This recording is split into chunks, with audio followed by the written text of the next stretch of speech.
guys, welcome back to my studio. These are the paints I'm going to be using today on this 30 by 40 canvas, a nice large gallery wrapped canvas.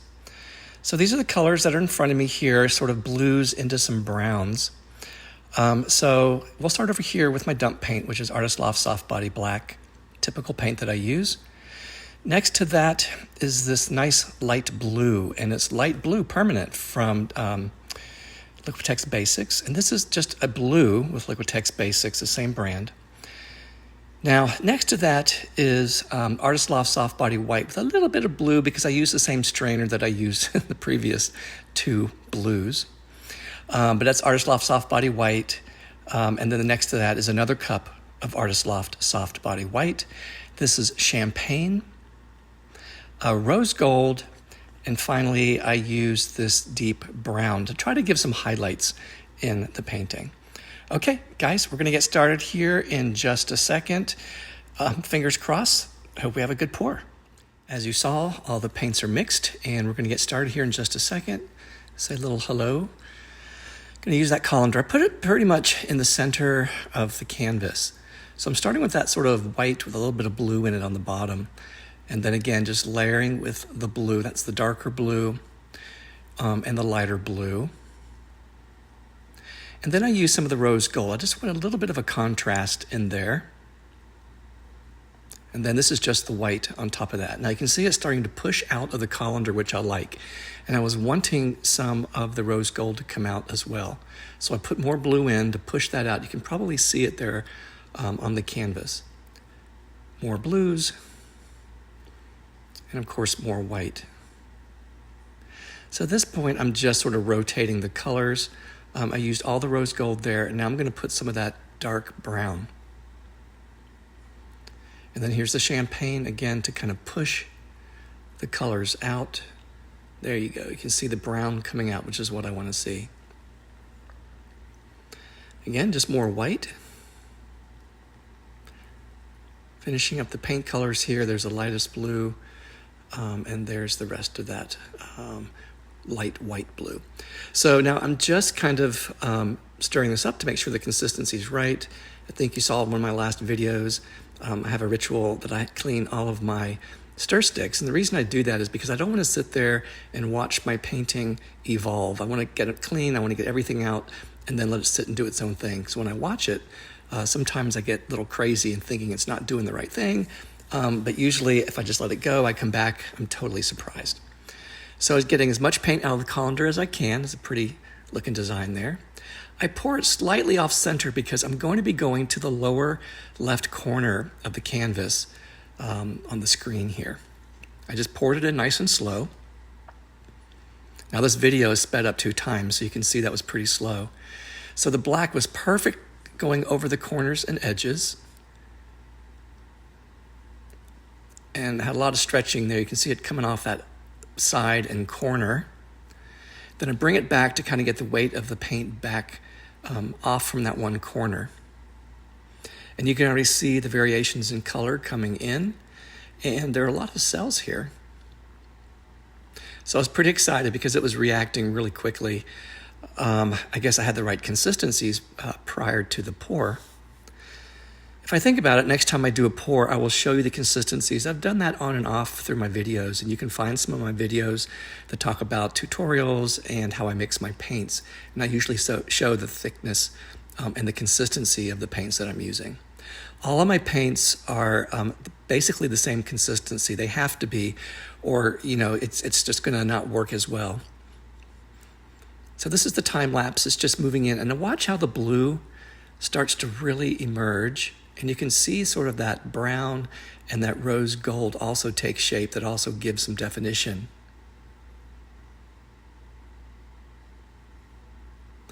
It just seems to get darker and darker. And when I walked into the room after the segment, I was really excited. Okay, guys, hold on. Watch the wet walkthrough.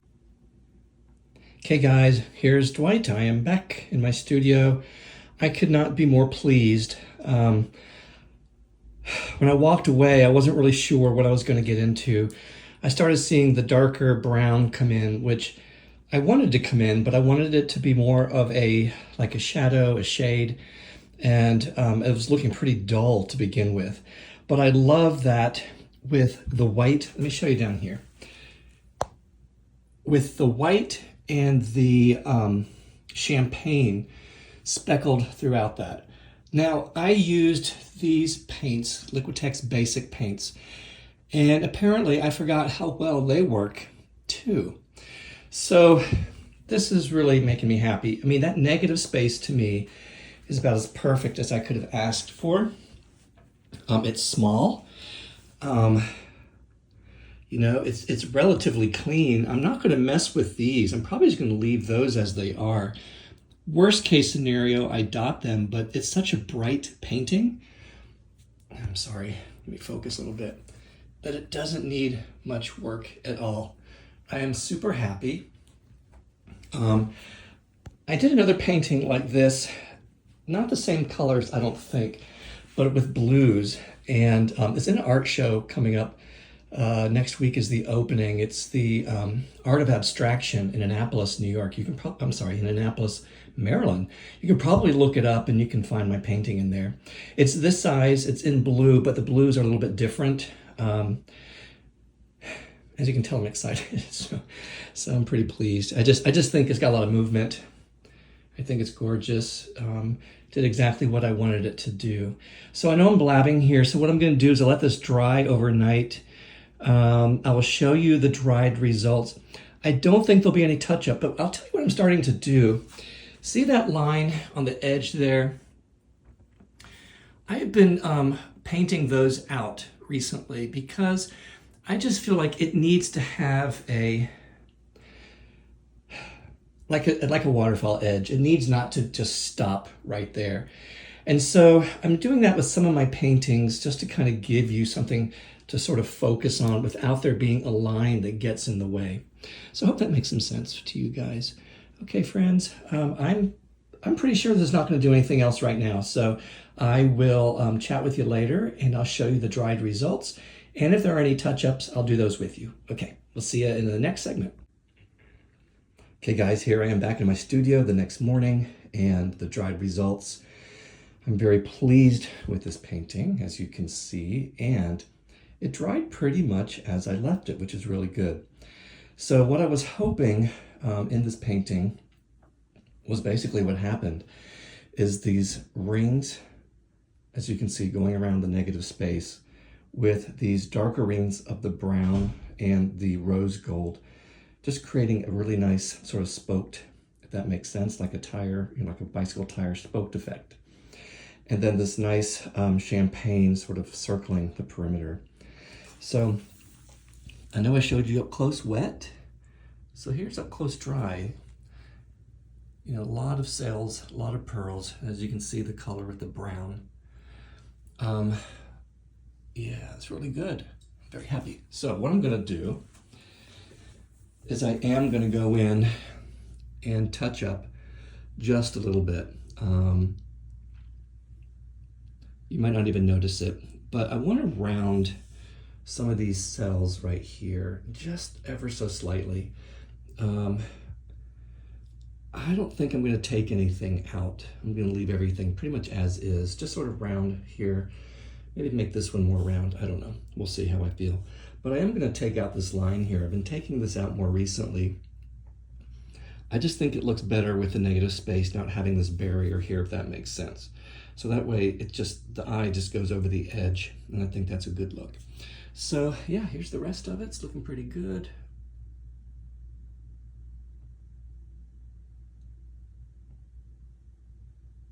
Sort of a cool effect. And there are some metallics in here, so when I do varnish it, it will brighten up. And yes, guys, so I'm going to set up my camera in a few minutes here, do the touch-ups. I'll kind of show you, again, what I do and how I do it, and then I'll show you the dried results.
Okay guys, now this is the actual dried results.